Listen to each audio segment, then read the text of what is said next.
नमस्कार, स्वागत है आपका जनमंच न्यूज में। मैं हूं धर्मवीर धर्मा और मैं बता दूं कि जिस तरीके से कहा जाता है कि मजदूर को मजदूरी मिल जाना चाहिए उसके पसीना सूखने से पहले, लेकिन बिहार के माननीय मुख्यमंत्री जो कि कहते हैं कि इन्हें न्याय बहुत पसंद है, आज इन्हीं के राज्य में संविदा कर्मी, शिक्षा सेवक तालीम मरकज संघ के प्रदेश अध्यक्ष है, जिनका साफ साफ आरोप है कि 4 महीने से शिक्षा सेवकों को उनकी वेतन नहीं दी गई है। जो कि उनकी वेतन, कितनी हैवानियत की बात है कि न्यूनतम मजदूरी से भी कम उनकी वेतन है, 8800 रुपये प्रति माह। मतलब साफ दिखता है इसमें कि 8800 रुपये प्रति माह के हिसाब से 300 रुपये के हिसाब से भी रोजाना इनका नहीं पड़ता है। आइए इन्हीं सब मुद्दों पे हम बात करते हैं। आज संविदा कर्मी, शिक्षा सेवक तालीम मरकज संघ के प्रदेश अध्यक्ष अमर राम जी जो भी हमारे साथ है, इनसे हम जानते हैं कि क्या तकलीफ है इन लोगों की। अमर राम जी, आपका स्वागत है जी। क्या तकलीफ है आप लोगों की?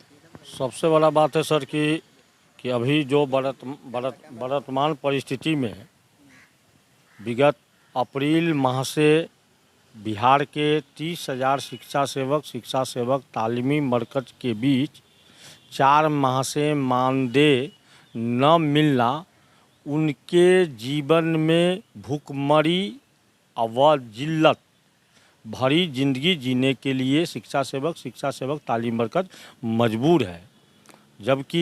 जबकि लगता है कि सभी विभागों में अन्य कर्मियों को हर माह सरकार के स्तर पर या विभाग के स्तर पर उनका पेमेंट या उनका वेतन निश्चित रूप से समय सीमा पर मिल जा रहा है, मिलता ही है। लेकिन शिक्षा सेवक तालीम मरकज का 4 माह से वेतन नहीं मिलना, ये आपको भी लगता होगा कि ये न्यायोचित बात नहीं है। अच्छा, आपका वेतन 8800 रुपया है, तो 8800 रुपया में कुछ बचा के रखे होंगे जिससे अभी परिवार चल रहा होगा, या कैसे चल रहा है परिवार? अब तो सर सबसे बड़ा बात है कि इस महंगाई के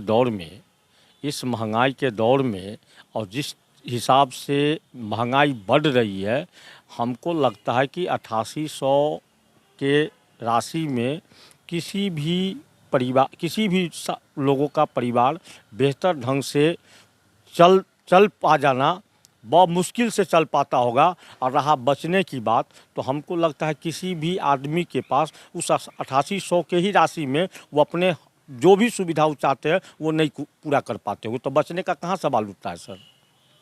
अगर आप अपने बच्चे को पढ़ाएंगे तो पढ़ाई में लगभग 5000-6000 रुपया के लमसम खर्च हो ही जाते हैं, तो फिर आप खाते कहाँ से होंगे? अब सबसे बड़ा बात है सर, पढ़ाने की जहाँ तक बात है, लोग तो बहुत बड़ा आरमा लेकर करके अपने बाल बच्चों के लिए रखता है, लेकिन हम लोग शिक्षा सेवक तालीम मरकज जो संविदा कर्मी में कार्यरत है और शिक्षा विभाग के जनशिक्षा के द्वारा संचालन इस व्यवस्था को किया जाता है, तो कहने का मतलब है कि सर हम अपने बाल बच्चा को कहाँ पढ़ाएंगे? वही सरकारी स्कूल में तो पढ़ाना है हमको, उसके अलावा हम सोच भी कहाँ सकते हैं।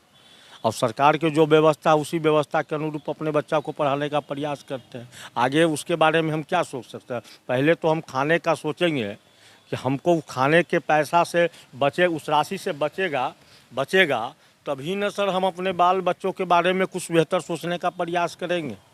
ऐसा तो नहीं लगता है कि 8800 रुपया में आपको भी सर इस बात का आभास होगा या इस बात का भी आप अंदाज करते होइएगा कि 8800 रुपया में किसी भी का परिवार बेहतर ढंग से तो वो जी ही नहीं सकता है। जो महंगाई है सर, जिस महंगाई से लोग जूझ रहा है, तो नहीं संभव है। तो इसके लिए हम लोग कठिनाई भरी ज़िंदगी जीने के लिए मजबूर है सर। कठिनाई भरी ज़िंदगी जी रहे हैं, लगातार जी रहे हैं। तो आपकी क्या मांगे हैं सरकार से? आखिर क्यों इतनी बेचैनियाँ? लगातार आप बैठक कर रहे हैं, धरना देने की बात कर रहे हैं, आखिर क्यों? आपकी सरकार से क्या मांग है? सिर्फ एक मात्र हमारा मांग है कि विगत 13 वर्षों से शिक्षा सेवक तालीम मरकज हमारा जिस समय में नियोजन हुआ था, तो शिक्षा विभाग के सर्व शिक्षा अभियान के तहत बीईपी के माध्यम से उस समय के व्यवस्था के तहत जो है हमारा नियोजन हुआ था। बाद के दिनों में माननीय मुख्यमंत्री जी के द्वारा मुख्यमंत्री अक्षर आंचल योजना के तहत जन शिक्षा से हम लोगों को जोड़ दिया गया और जन शिक्षा के माध्यम से बैक्स जो जो निरक्षर महिलाएं हैं उनको साक्षर के साथ साथ अपने समाज के महादलित समाज के जो बच्चे स्कूल नहीं जाते हैं उस बच्चे को स्कूल पहुंचाना, उसे नामांकन कराना, स्कूल में ठहराव कराना और उस बच्चे में पढ़ने के लिए रुचि जगाना और उसके बाद उस बच्चे को ट्यूशन पढ़ा करके कम से कम विद्यालय के प्रति, शिक्षा के प्रति और शिक्षा के मुख्य धारा में जोड़ने के प्रति जो हमको जवाबदेही दी गई है उस जवाबदेही को पूरे ईमानदारी से हम लोग करते आ रहे हैं। उसके अलावा विभाग के स्तर पर या जिला के स्तर पर कोई भी ऐसा प्लानिंग होता है, कोई भी ऐसा व्यवस्था होता है उसमें हम लोगों को लगाया जाता है और हम लोगों को उसमें काम करना पड़ता है क्योंकि सरकार के एक छोटा सा कर्मी है और सरकार का और विभाग का जो भी निर्देश निकलता है, जैसे बाढ़ राहत की मामला हो या सर्वेक्षण का मामला हो या कोविड जैसे महामारी में भी हमारे साथी को लगाया गया है। ऐसा नहीं है कि नहीं लगाया गया है और हम लोग नहीं काम किए, सो बात नहीं है। लेकिन एक सवाल यहाँ पर ये उठता है कि जब बिहार सरकार का या भारत सरकार का कानून एक्ट में न्यूनतम मजदूरी का जो प्रावधान है उस मजदूरी के तहत भी हमको जो है सो मानदेय नहीं मिल पा रहा, तो स्वाभाविक है कि हम तो संपूर्ण जीवन कष्ट और पूरे कष्ट के साथ तो हम जीने के लिए मजबूर है। तो हम भी चाहते हैं कि जिस तरह अन्य कर्मी को सरकार के स्तर पर जो व्यवस्था दिया जा रहा है, व्यवस्था मिल रहा है, हमको भी तो कम से कम मिलना चाहिए ना। हम भी तो इंसान हैं, ऐसा थोड़ी है कि हमको नहीं मिलना चाहिए। बार बार एक कहते हैं कि हम महादलित समाज से आते हैं, दलित समाज से आते हैं, इसलिए हमारी उपेक्षा की जा रही है समाज में। तो मुख्यमंत्री जी तो बड़े बड़े होर्डिंग को आज से कुछ वर्ष पहले बड़े बड़े होर्डिंग लगे हुए थे पटना शहर में कि दलित प्रेमी मुख्यमंत्री है। तो क्या जब आपकी बारी आती है तो उस समय उनका दलित प्रेम नहीं दिखता है क्या?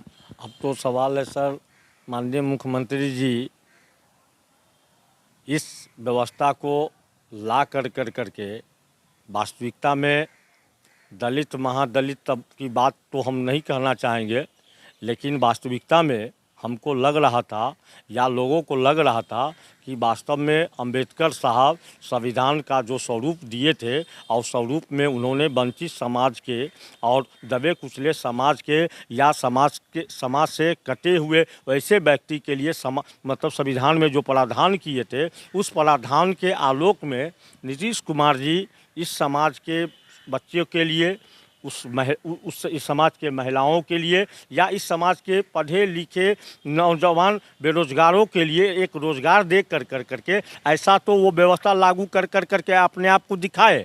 लेकिन सवाल यहाँ पर ये उठता सर कि आप वो पौधा को तो लगाए हैं और उस पौधा को धीरे धीरे वृक्षदार बनाने का प्रयास भी आप कर रहे हैं, लेकिन उस पौधा में जब नियमित रूप से दाना और पानी नहीं दिया जाएगा तो स्वाभाविक है ना सर कि वो सूख ही जाएगा ना, निश्चित रूप से सूख जाएगा। अच्छा, ये मुख्यमंत्री जी बहुत पहले एक बड़ी फैसला लिए थे, शायद उन्होंने कुछ सोच करके फैसला लिया होगा दलित और महादलित जो अलग, वो किस बेसिस पे दलित और महादलित का पैरामीटर क्या है हो सकता है? अब देखिए सबसे बड़ा बात है सर कि दलित और महादलित के पैरामीटर तो उतना तो हमारे नॉलेज से बाहर का चीज़ है, लेकिन जैसा हमको लगता है कि समाज में या जो रिजर्वेशन के आधार है उस रिजर्वेशन के आधार पर जो व्यवस्था बनी है उस व्यवस्था में कहीं ना कहीं कुछ ऐसे लोग छूट जाते रहे हैं और जिसका उसको भरपूर लाभ नहीं मिल पाना एक ऐसा सोच हो सकता है। उसी सोच के तहत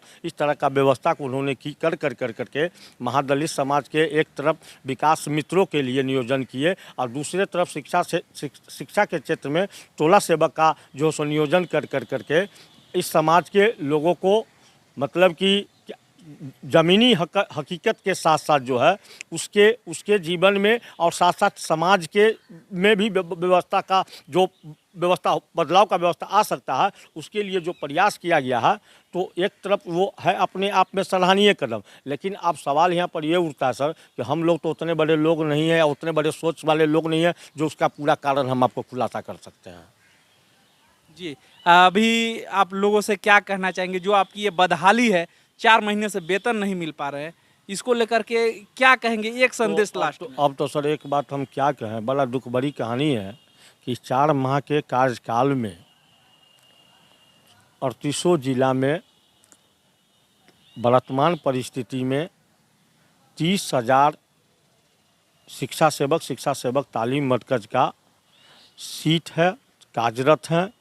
उसमें हमको लगता है कि ये कोविंद काल में 2 माह के अंदर में सैकड़ों शिक्षा सेवक आर्थिक स्थिति के कारण, मानदेय समय पर न मिलने के कारण और समुचित इलाज नहीं कराने के कारण सैकड़ों साथी काल के गाल में चले गए हैं। अब वो आप लोगों के ही माध्यम से निश्चित रूप से सरकार तक या विभाग तक या हम लोगों तक पता है कि हमारे बिहार में कहाँ किन साथी को इस समस्या के कारण यहाँ तक अपने मौत को गले लगाने के स्थिति में वो पहुँच करके ऊपर तक चले गए हैं। तो हम क्या कहें, इससे बड़ा बात दुनिया में क्या हो सकता है सर?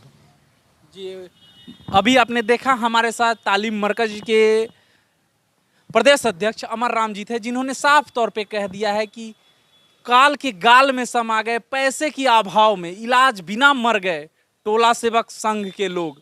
जिस तरीके से इन लोगों की स्थिति है आज कि न्यूनतम वेतन में भी इन्हें वेतन नहीं दी जा रही है। खैर, इससे शर्म की बात हो ही नहीं सकती है कुछ कि किसी को न्यूनतम से भी कम वेतन मिले और वो भी समय पे ना।